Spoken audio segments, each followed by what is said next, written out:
Listen, if you have a Bible with you today, I'm going to give you a head start. We're going to spend most of our time in Luke chapter 12. If you don't have a Bible with you, but you have a smartphone that's got a Bible app on it, I invite you to take that out, get your phone out. I know most places would tell you to put your phone away. I tell you to get your phone out, and you can follow along on a Bible app or go to Bible.com and tweet away if God says something to you in our time together, and you're like, man, that's good. Tweet it, because God may use that to encourage somebody else that's not even thinking about going to church today. So tweet it up, Facebook it up, and let people know what God's doing in your life through this message. So Luke chapter 12. Also, if you don't own a Bible, if you're like, man, I had a Bible years ago, but I haven't seen it, we want to give you one before you leave. Just free. It's a gift. So on your way out, stop by Next Steps. Just say, can I get a Bible? And we'll give it to you. You don't owe us anything. We want you to have it. So we're closing out at the movies, part 4, with the biggest hit of the year. Biggest hit by far, and it's Jurassic World. So quick show of hands if you've seen it. Raise your hand. All right. More people have seen this than any of the movies we've discussed, okay? So this is good. It's not, not going to ruin the movie for too many people. Movie has been a massive success. Number 1 hit of the year, grossing over $1.6 billion. That's with a B, billion. Now, that's not even including the fact that just the other day it dropped on iTunes and you can buy it there. So it's probably, significantly more than that. And so Jurassic World. How many of you remember the original Jurassic Park? Come on, raise your hand if you saw. All right, a lot more of us. Okay, quick question. How many of you saw Jurassic Park in the theaters? Raise your hand. Keep your hand up for a minute. Look around. We're all admitting our age now. 22 years ago, guys. Is that amazing? That is crazy to think that was a game-changing movie. I mean, from the CG to the animatronics, you're like, those dinosaurs are real, for crying out loud. I mean, that movie was amazing. And so Jurassic World is actually the 4th release of the Jurassic franchise. Now, funny thing is, number 2 and number 3, not that awesome. This one, sheer awesomeness. And what made it awesome, here's the funny thing, is what made it awesome is that number 4, Jurassic World, returns to its roots. Isla Nublar goes back to the original place, and not only does it return to its roots, it almost returns to the original script. Like, this movie is so similar to the original. Did anybody think that when you're watching it? You're like, oh my goodness, this is like they just took the old script, dusted it off, changed the names, and it just kind of really resembles that. And I thought about this. I thought there's a verse that summarizes this movie, and it's Ecclesiastes chapter 1, verse 9. Wisest man who's ever lived said this. He said, what has been will be again. What has been done will be done again. There is nothing new under the sun. And I really think that's a theme that they carried into this movie. Now, I'm not dogging it. The movie's amazing. But what's interesting is if you looked at the very first Jurassic Park and then Jurassic World, there are striking similarities. So much so that when we were researching for this movie, one of the guys here at the church said, hey, did you know that somebody put together a side-by-side trailer from Jurassic Park and Jurassic World, and they are almost identical. But that's not to say it's not good. See, what it lacks in maybe originality, it makes up for in just sheer awesomeness. Okay, because this is a great movie, and I enjoyed it. Now, the cast is different. You don't have, I think you may have one returning character, but they do a great job. Dynamic cast. Chris Platt does a good job. The soundtrack is epic. Do you remember the first time you heard the Jurassic Park soundtrack? And you were like, oh my goodness, this is amazing. It's still that same powerful, takes you back. Matter of fact, for a moment, just close your eyes. I just want to take you back. Close your eyes and just listen.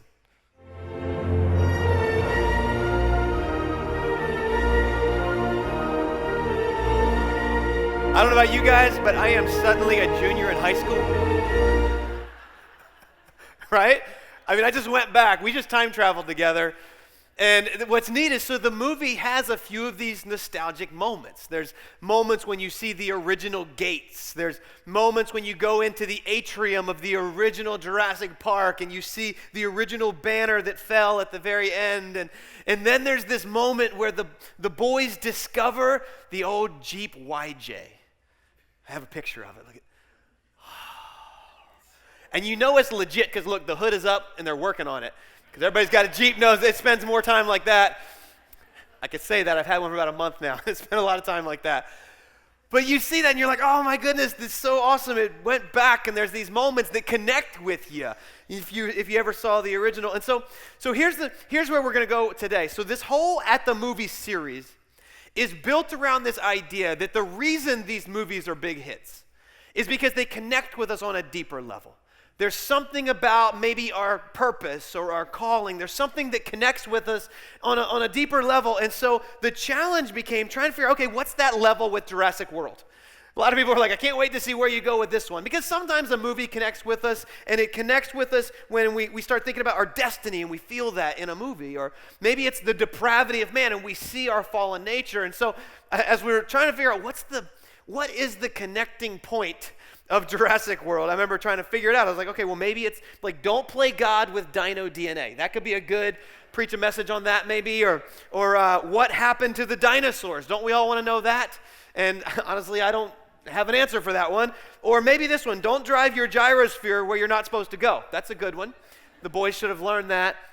So I remember trying to figure out, like, okay, so this movie's #1 of the year. Why? What clicks with us other than obviously dinosaurs and violence and all of that exciting stuff? And as I was reading and studying, I read this interview with director Colin Trevorrow, and he was an interview with Entertainment Weekly, and all of a sudden as I read it, I said, that is it. That's why this is such a big hit with our world today. I want you to listen to what director Colin Trevorrow said. And he speaks about this new dinosaur they created, the Indominus Rex. He says, the Indominus Rex was meant to embody our worst tendencies. We're surrounded by wonder, and yet we want more. Don't miss that. We're surrounded by wonder, and yet we want more. And we want it bigger, faster, louder, better.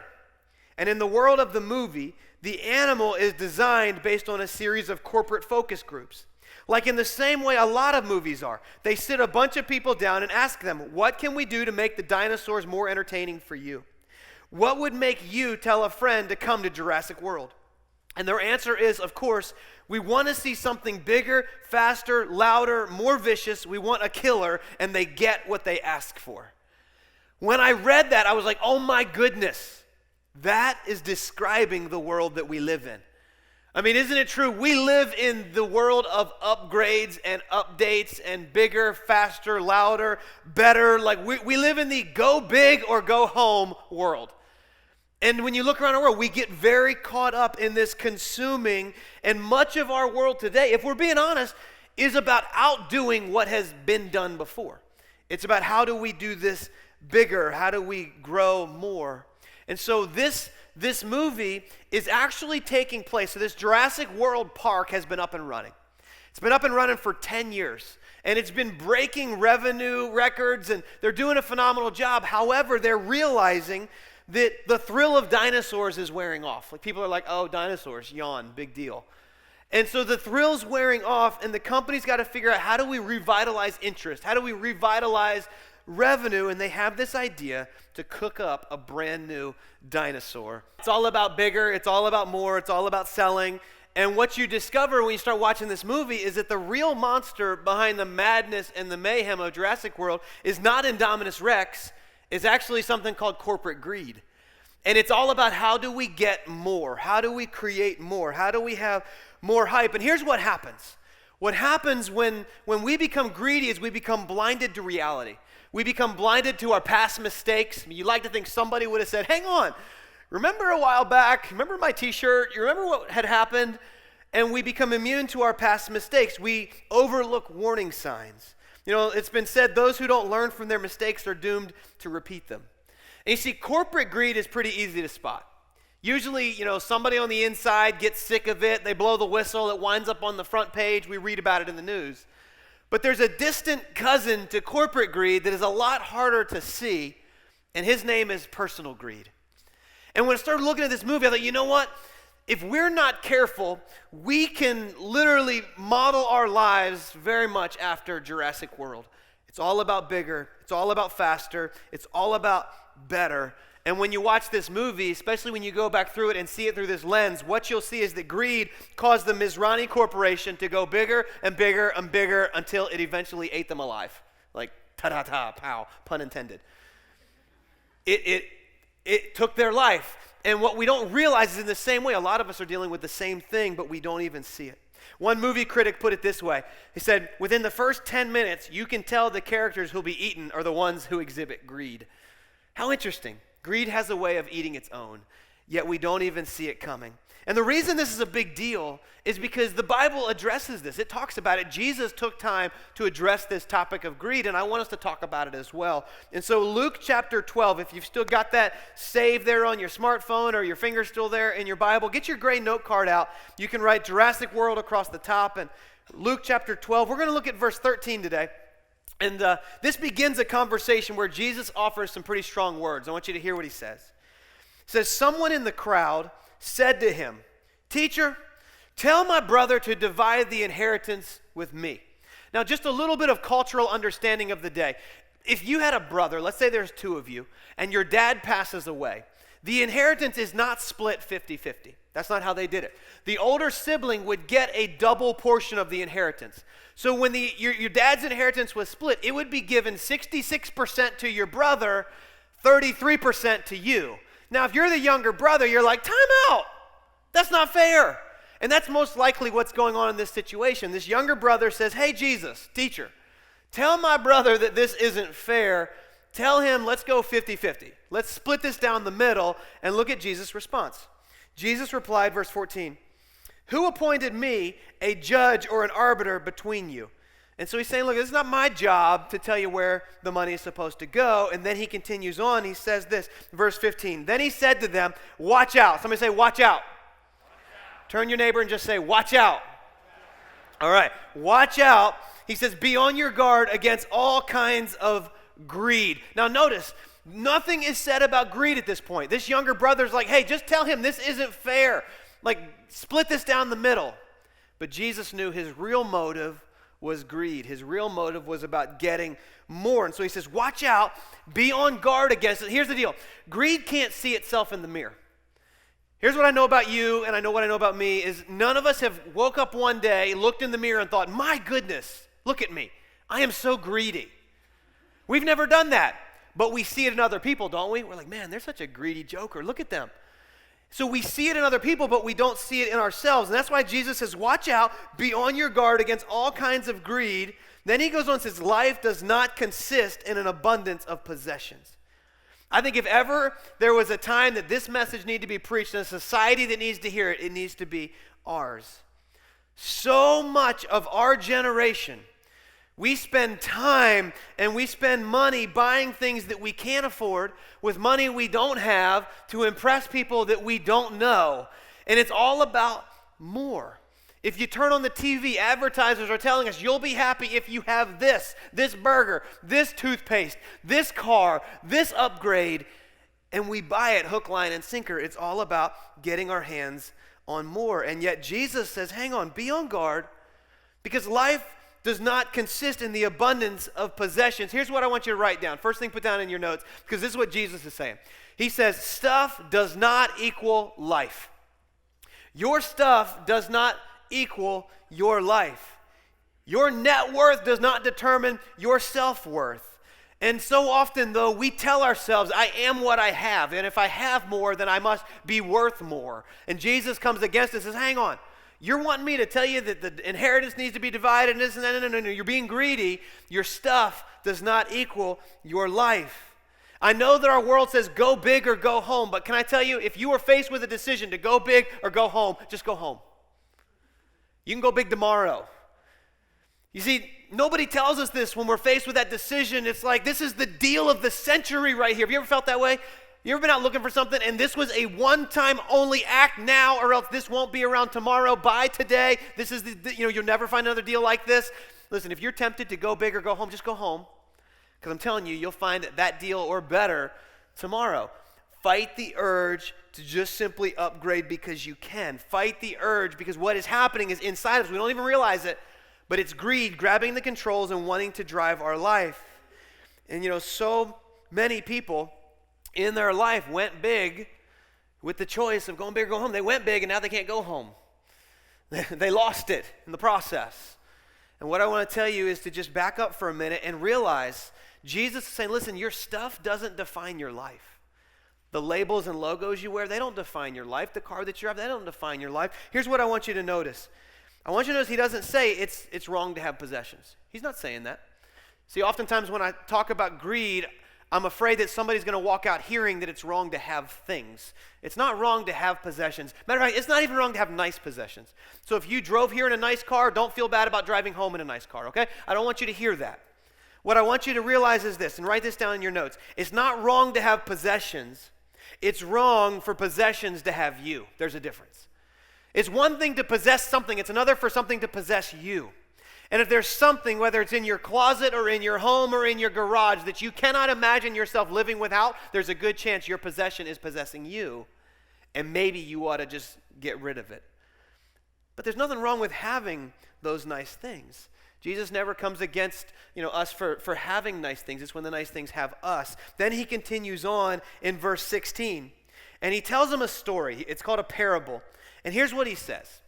Jesus is telling this story, and he says, listen, the ground of a certain rich man yielded an abundant harvest. This guy's had a good year. And it says, he thought to himself, what shall I do? I have no place to store my crops. Then he said, this is what I'll do. I will tear down my barns and build bigger ones. And there I'll store my surplus grain, and I'll say to myself, you have plenty of grain laid up for many years. Take life easy. Eat, drink, and be merry. So Jesus is helping them understand how greed kind of hides and disguises itself. And so he tells them this story. And what's interesting about this story is when we look at this story, it doesn't sound like this guy has done anything wrong. He's been successful. His business is good. He's had a profitable year. And so he's storing up all of his excess and his surplus. And let's just be honest for a minute. This guy's story is something we all would like to have. I mean, wouldn't you love to have the problem, where do I put all of this profit? Where do I put all of this income and all of this excess? I mean, many of us have prayed to be in this position, so it doesn't seem as if it's a bad thing until you read the next verse. Look at where Jesus goes with this. But God said to him, you fool. Now, can we all agree? If God calls you a fool, that's not a good thing, right? That's not like when you're seeing your buddy and you're like, what's up, fool? It's not like that. God says to him, you fool, this very night your life will be demanded from you. Then who's going to get what you have prepared for yourself? Now keep in mind, this is just a story, but Jesus is telling this to help them understand. Like, here's what I want you to know. Here's what I want you to see. And I want you to realize that Jesus didn't come down on this guy for having nice things, didn't come down on him for making money. I think sometimes we equate like poverty with godliness. I don't think that's a biblical concept. I think if God has given you the ability to generate wealth, generate as much of it as possible. Just don't make the mistake that this guy makes. Notice that God doesn't even come down on him for saving money. I want you to write this in your notes somewhere. I want you to get this. It's not wrong to save. It is wrong to allow your savings to become your savior. See, it's not wrong for you to make a good income. It's not wrong for you to have nice things. It's not wrong for you to save money. But when your savings becomes your savior, that's when the train has jumped the tracks. That's when the wheels have come off. And you see, what has happened to this guy is he stopped acknowledging where the blessing comes from. He stopped asking God, what should I do with this? He just stopped and said, look at what I've done. And so here's what I'm going to do. I'm going to store this up. I'm going to build bigger barns. I'm going to say to myself, life is good. Kick back, coast, eat, drink, and be merry. And so here's the interesting question, though. Here's the interesting question that Jesus poses. I think it's just worth throwing out there. Jesus says this, who's going to get everything that you've saved up? Who's going to get everything that you've prepared for yourself? You've worked so hard to acquire all of this. Who's going to get it?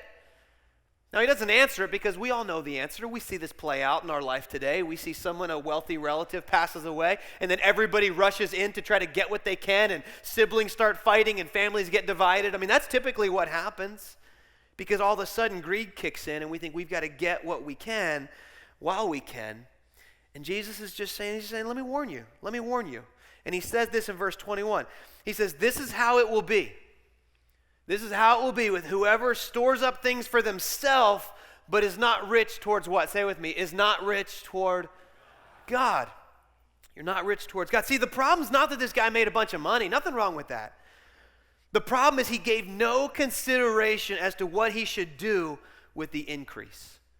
He never stopped to say, God, what should I do with this? As a matter of fact, let me show you something that gets overlooked in this story. Verse 16, let's go back to it. We read it, but I want us to just dive into it a little bit more. Verse 16 says, the ground of a rich man yielded an abundant harvest. Now let me ask you some questions. Feel free to answer. Who created the heavens and the earth? God. Good answer. Who created the laws of agriculture? God. Okay. Who established the laws of sowing and reaping? All right. We're fading just a little bit here. You're like, I'm in church, so I think the answer is God. Good answer. Let me ask you another question. Who sends the rain in seasons to bring a harvest? So let me just ask this. Having said that, who is responsible for this harvest of abundance? So, okay, think about this for just a minute. You're telling me that God created the heavens and the earth, the laws of agriculture, sowing and reaping, sends the rain. Now, obviously, this guy had a part to play. I don't want to minimize that. This guy obviously had to do his job. So I want to give this man credit for working hard. He worked the land, but the increase is the result of God's favor and God's blessing. Now, I like that this guy worked hard. I see way too many people in our world today that are allergic to hard work, okay? We ought to work hard. The Bible tells us we ought to do everything that we're doing as unto the Lord. We ought to be the best. If you have a job, you should be the best employee at that job. If you own a business, your business should be better than anybody else's. You should be the best boss to work for. I just believe that. We ought to do the best that we can. But I want you to realize that if God has the ability to bless him and his hard work, he has the ability to bless you and your hard work too. And so I want you to see God's not short on blessings. It's not like he's, divvying them out because he might run out. God's not short on blessings, but I do feel like in our day and age, God is short on blessable people. He's willing to say, God, I'm going to do the best that I can, and I'm going to expect you and ask you to just put your hand of favor and your blessing on it. And here's what happens when we see the blessing of God. What happens is very often our mentality is just like this guy. Where do I store this? How should I store this? How should I invest this? And there's nothing wrong with doing that. What happens is when we stop asking a better question. And the better question is what this guy should have asked. And so I just want to give this to you. You can write this down or you can write this in your own form. If you're in a season of blessing, one of the best things you can do is ask this question. God, what would you have me do with what you have blessed me with? God, this has come from you. What would you have me do with what you have blessed me with? See, what happens is when we're going through times of lack and times of need, we're very quick to acknowledge God, aren't we? God, where are you? God, bless me. God, bless my business. God, give me a job. God, help me pay these bills. And then all of a sudden life is good, and we stop talking to God. And we stop asking God and seeking his wisdom. You know what's interesting is so often when things are good, we forget about God, whom we cried out to during the difficult times. And this is the story of the people of God all through the Old Testament. They would go through difficult times, and the difficult times would cause them to call out to God, God, we need you, bless us. And they'd become obedient to the ways of God, and then God's blessing would enter their life. But then they would take the blessing and they'd forget about the blesser, and all of a sudden the wheels would fall off. They'd make a mess out of it, and then they'd cry out to God, where are you, God? We need you, God. And then they start making some decisions that honor God, and God's blessing re-enters their life, and his hand of favors on their life, and then they take the blessing and run and forget about God, and they cry, where are you, God? And we do the same thing today. And so this guy would have been better off to say, God, I am blessed because of you. What would you have me do with what you've blessed me with? But he never did that. And this story serves as a warning to be avoided, because verse 21, Jesus tells his audience, this is how it will be with whoever stores up things for themselves, but is not rich towards God. See, it wasn't that he wasn't rich in this world. He wasn't rich towards God. It was all about him. See, greed can't see past its own wants, self-desires, self-promotion. As a matter of fact, going back to the movie for a moment, what's interesting is if you watch this movie, so much of what happened is the result of Aunt Claire not doing what she had promised her sister that she would do. She said, this will be a family weekend, send the boys, we'll spend time together. And if she had done that, this whole movie would have ended completely different. It would be a boring movie, but it would have ended different, and she would have saved herself and the boys and the family a whole lot of heartache. Greed always has a price tag. If you think about it in terms of the movie, what was intended to bring them a bigger profit, more publicity, more fans, actually winds up destroying the whole park. And the fact of the matter is, this happens in our life as well. I see a lot of people who spend their life making money only to get to their end of their life and try to spend their money making a life. And we leverage here and now for things that are less important. Oftentimes parents give their kids everything they want while depriving them of the one thing they need because they just want them out of their hair for a little bit, and then wonder why the kids don't seem to come back around, because that's the way we brought them up. College graduates getting out of school, running up insane debt so that they can have everything the world calls a success, only to become slave to the payments.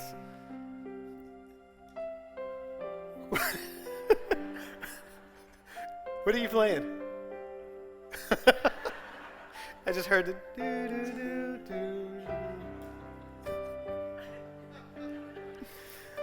Thank you, Alex. You ever see this? Sneaky. But you ever see this in your own life? You ever see where the temptation to put aside what matters more for what you want in the moment comes back to cost you? Because greed always has a price tag. There's always something bigger, always something newer, always something fancier. I mean, just for a moment, do you remember when a 32-inch TV was big? Come on. I remember when I got, 10 years ago, we bought our house and I bought this 32-inch flat screen. I don't even tell you what it cost. It was outrageous. And now it sits in my son's room and he plays video games on it. And there's a 55-inch on the wall. And now you guys are like, 55-inch. You got a 90-inch curved. 24K, whatever. I mean, and there's nothing wrong with having those things, but there's always bigger and there's always more. And if we're not careful, we'll tell ourselves that that's what I've got to have. And unless you feel like I'm preaching at you today, you need to know this is a message for myself as well, because I am guilty of all of this. I mean, I think back to the early days when Michelle and I got married. I made horrible financial purchases that really wrecked our family for years because there's things I thought I had to have. And when I look back, I didn't have to have any of them. And if I'm not careful, I'll get right back to that. I like stuff. I should have started this message saying, hi, my name is Jeff, and I like stuff. And if it's shiny, I like it more. And if it has an Apple emblem on it, I like it even more. And now if it's Jeep parts, I really like those. So if I'm not careful, I'll get sucked right back into this. But I know I'm not alone. And so for you, maybe today, maybe there's something that you're just like, man, I feel like God's kind of poking in my heart a little bit. I just want to give you some homework this week. You can read it at your leisure, but keep reading this passage. Luke chapter 12, keep reading verse 22 through 34, and just read about it. It's pretty neat. You're going to read about worry, because if greed has got you, I can promise you worry a lot. You worry about what you have and you don't want to lose it. You worry about what you don't have and how you might get it.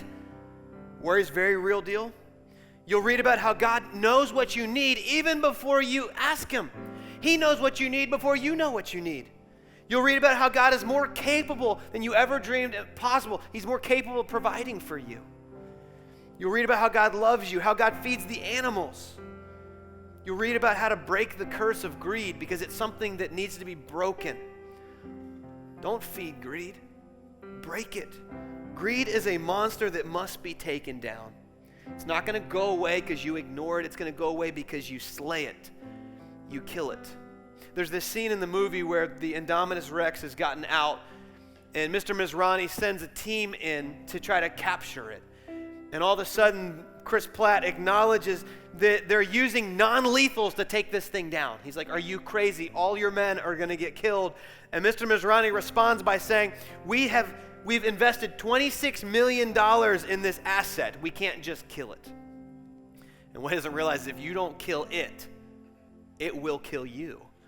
And I would say the same thing. I realize you may have invested a lot into the things that you have found joy or satisfaction or significance, but I'm telling you, they will take you down.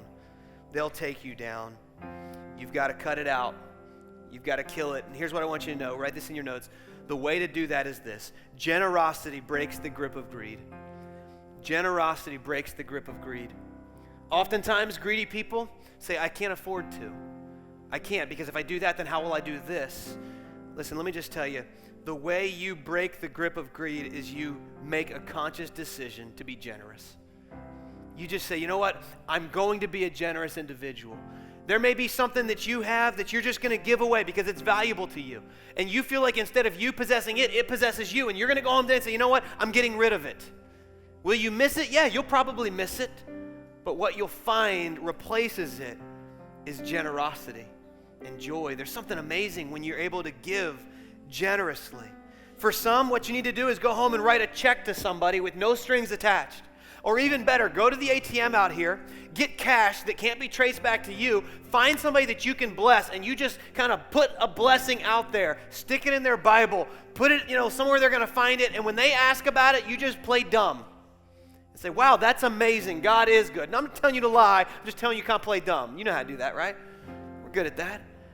And just watch the joy that comes in your life because you're doing what you were created to do. We weren't created to be greedy. We were created to be generous. Give until it hurts so that then you discover the joy of giving. See, for a lot of us, we will not kill this monster called greed until we make personal sacrifices. And when we do that, we discover that you can't outgive God. And we discover that the joy that comes through Him is greater than anything we'll ever have on our own. You discover how awesome what you actually have is. You begin to see things differently. You begin to realize how blessed you are. I mean, just yesterday, I'm standing in front of the pantry and I keep opening the fridge. You ever open the fridge hoping that magically something new will appear there? Does anybody else do this? You're like, oh, nope, same stuff we had before. And I'm standing there yesterday, I'm like, we have nothing to eat. And when I do that, I'm really kind of mocking my kids because they do it a lot. And I know my wife, she just drives her crazy. But I'm like, baby, there's nothing to eat. And rolling my eyes, insert sarcastic tone. And the truth of the matter is, though, a lot of times I'll think things like that.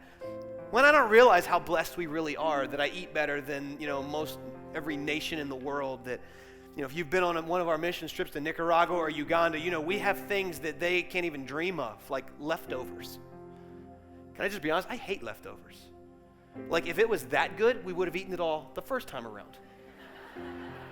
So why do I want to heat it back up? But could you imagine trying to explain to somebody in Uganda about leftovers? Like, man, we had to eat leftovers. And they're like, what are these leftovers you speak of?